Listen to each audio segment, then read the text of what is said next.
আদিবাসী বা আদিবাসীসকলৰ যিটো জনজাতিকৰণৰ ক্ষেত্ৰত আমি আগত যিটো NOC দিছে ইয়াতে ভাল থাকিলে ভাল সেইখিনি কথাটো কৈছোঁ মই ইয়াৰ পৰা আৰু মই কৈছোঁ আগত যি ষ্টেণ্ড দিছে ইয়াতে মোৰ ষ্টেণ্ডটো ভাল থাকিব কথা সেইটোৱে জনগোষ্ঠী দিয়াৰ ক্ষেত্ৰত আমাৰ কোনো আপত্তি নাই কিন্তু এক্সিষ্টিং ট্ৰাইবেলে একো ক্ষতি হ'ব নালাগে সেইটোৱে আগত যি আছে সেইটোৱে সেইবিলাক কেঞ্চেল হৈছে বুলি আমি জানো মুঠতে অৰুণোদয়ৰ ক্ষেত্ৰত আমি জাষ্ট চাব পাৰিছোঁ কোনটো সঁচা কোনটো মিছা এইটো আমি কাৰেকশ্যন কৰি আছোঁ বহুত কেঞ্চেল হৈ গ'ল প্ৰমোদ বড়োৱে মানে যিসকল মানুহে পাব লগা ব্যক্তি সেইখিনি মানুহে পোৱা নাছিলে মানে ইলিগেল আৰু কি বাজেট এপ্ৰিললৈকে চলাবৰ কাৰণে আমাক অসম চৰকাৰে দিছে 250 crore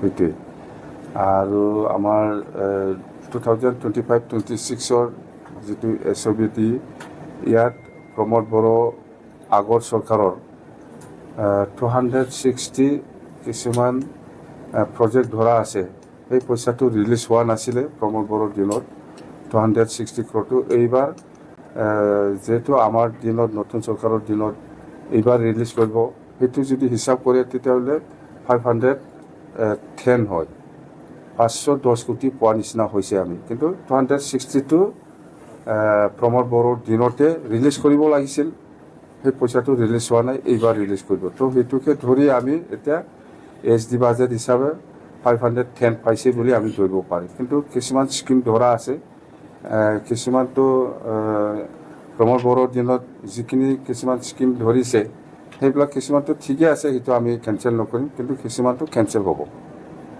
বাকী আপোনাৰ দ্বিতীয়তে ধৰক এইবাৰ এছেম্বলিত যিহেতু অসম এছেম্বলিত ফেব্ৰুৱাৰী মাহত ভোট অন একাউণ্ট হ'ব গতিকে ফিউচাৰত এইটো পৰ্ট অফ একাউণ্ট হ'ব না ফুড প্ৰজেক্ট বাজেট হ'ব মই নাজানো মুঠতে ফেব্ৰুৱাৰী মাহত এটা আৰু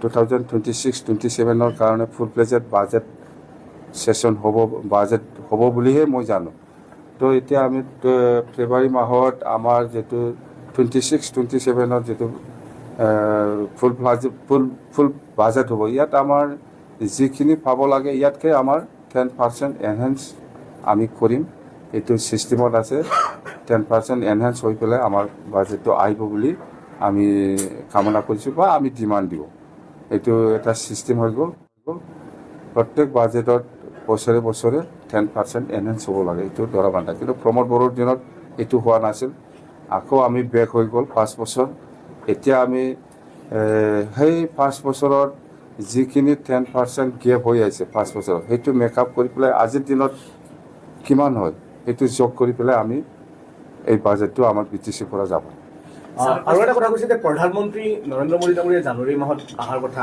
গতিকে আপুনি প্ৰধানমন্ত্ৰীক লগ ধৰিবলৈ যাব নেকি সাক্ষাৎ কৰাৰ কাৰণে আৰু প্ৰধানমন্ত্ৰী ডাঙৰীয়াই আমাৰ ভাৰতৰ প্ৰধানমন্ত্ৰী ডাঙৰীয়াই জানুৱাৰী মাহৰ অহাৰ কথা এইটো হ'ল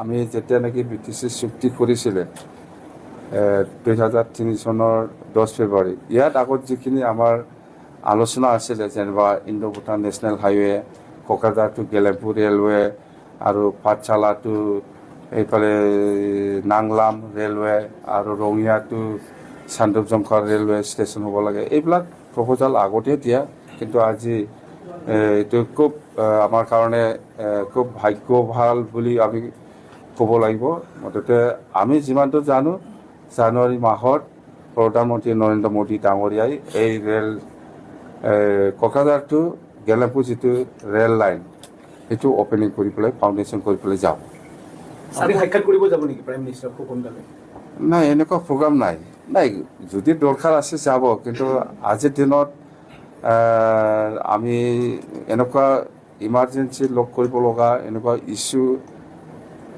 মই দেখা নাই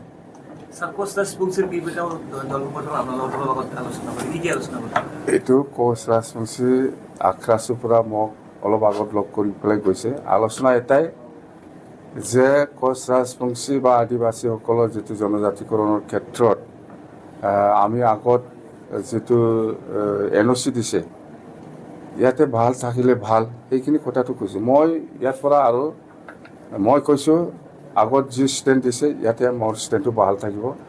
কথা সেইটোৱে জনগোষ্ঠী দিয়াৰ ক্ষেত্ৰত আমাৰ কোনো আপত্তি নাই, কিন্তু এক্সিষ্টিং ট্ৰাইবেলে একো ক্ষতি হ'ব নালাগে। সেইটোৱে আগত যি আছে সেইটোৱে। ইয়াত এক ইঞ্চিও আগবাঢ়ি যোৱা নাই, এক ইঞ্চিও পিছোৱা নাই মই। কথা সেইটো। আপোনাৰ বৰমাত 5 তাৰিখে মাছ ৰেলী, তাৰপিছত 26ৰো নিৰ্বাচন আহিব। 15টা আসন, আগতে আছিল 12টা BTC, এতিয়া 15টা হ'ল। কেনেকুৱা হ'ব ৰণনীতি? ৰণনীতি আমাৰ NDA হিচাপে হ'ব। গোটেই অসমত NDA হিচাপে 126টা ছিট আছে। 126টা ছিটত আমি একেলগে ছিটটো বিতৰণ কৰি পেলাই কোনটো ছিটত কোন সমষ্টিত BPF খেলিব সেইটো আজিৰ দিনত আলোচনা কৰা নাই। মুঠতে আমি BPF দল হিচাপে 15টা ছিটত খেলে নাই ইয়াতকৈ বেছি ছিটত খেলে সেইটো আমাৰ দলৰ মাজত আলোচনা হ'ব। মুঠতে আমাৰ প্ৰিপাৰেশ্যন ভাল। আমি কৈছোঁ যে BTC নিৰ্বাচনৰ যিটো প্ৰচাৰ, এই প্ৰচাৰৰ সময়তো আমি BTC বাসী ৰাইজৰ কাৰণে কি কৰিম নকৰিম সেইবিলাক গোটেই কথা আমি প্ৰচাৰ কৰিছে। এই হিচাপত আমি আজিলৈকেও একে ষ্টেণ্ড। আৰু আমি অতি সোনকালে ৰাইজক যেনেকৈ আমি কৈছোঁ যে 2005 চনটো ভিত্তি কৰি পেলাই সকলোকে মাটিৰ পাত্তা দিয়া যাব, সেইটো আমাৰ ষ্টেণ্ড আজিলৈকেও আছে। আৰু আমি প্ৰত্যেক চাৰ্কেল আমাৰ ৰিটায়াৰ্ড মণ্ডল বা ৰিটায়াৰ্ড খানাগড় ইহঁতক নিযুক্তি দিয়া হৈছে। অতি সোনকালে ইহঁতে কামটো আৰম্ভ কৰিব। কথা সেইটোৱে। আৰু আমি যেনিবা ইয়াং ল'ৰা ছোৱালীসকলৰ, বেকাৰ ল'ৰা ছোৱালীসকলৰ কাৰণে 100 crore ব্যৱহাৰ কৰিম বুলি কৈছে। সেইটো আমি বাজেটত ধৰিছোঁ। এইটো আমি ফেব্ৰুৱাৰী প্ৰথম সপ্তাহতে আমি আৰম্ভ কৰিম। আৰু গৰীব দুখীয়াসকলৰ কাৰণে আমি 50 কোটি ধৰিম বুলি কৈছিল। এইটো আমি অলৰেডি ধৰা হৈছে। আৰু চেল্ফ হেল্প গ্ৰুপৰ কাৰণে 50 কোটি, সেইবিলাক চব মুঠতে ইলেকশ্যনত আমি যিটো কমিটমেণ্ট দিছে সেইটো আমি কাম কৰিম। আমি পিছুৱাই যোৱা নাই। কথা সেইটোৱে। অৰুণোদয়টো প্ৰমোদ বড়োৰ দিনত বহুত ফিল আপ কৰি গ'ল। কিছুমান ডাবল আছে, সেইবিলাক কেঞ্চেল হৈছে বুলি আমি জানো। মুঠতে অৰুণোদয়ৰ ক্ষেত্ৰত আমি জাষ্ট চাব পাৰিছোঁ কোনটো সঁচা কোনটো মিছা, এইটো আমি কাৰেকশ্যন কৰি আছোঁ। বহুত কেঞ্চেল হৈ গ'ল। প্ৰমোদ বড়োৱে মানে যিসকল মানুহে পাব লগা ব্যক্তি সেইখিনি মানুহে পোৱা নাছিলে। মানে ইলিগেল আৰু কি, মানে পাবৰ কাৰণে যোগ্যতা নাথাকা মানুহসকলক ইহঁতে নাম দি পেলাই গৈছিলে। সেইবিলাক অট'মেটিক আমি কেঞ্চেল কৰিছে। মুঠতে বহুত অসম চৰকাৰৰ আণ্ডাৰত বহুত স্কিম আছে, বহুত প্ৰজেক্ট আছে। মুঠতে আমি নতুনকৈ পোৱা নাই। প্ৰমোদ বড়োৱে কাম কৰি যোৱা কিছুমান আধৰুৱা কাম এইটো আমি এতিয়া ফিল আপ কৰি আছে। সেইটোৱে। এছেম্বলি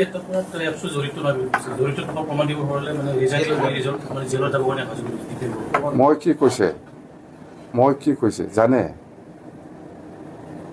আপচু প্ৰেচিডেণ্ট বা আপচু যদি কয় আমি কৰিছে বুলি যদি কয় তেতিয়াহে মই মানিব পাৰিলে হয়। ইহঁতে কৰা নাই।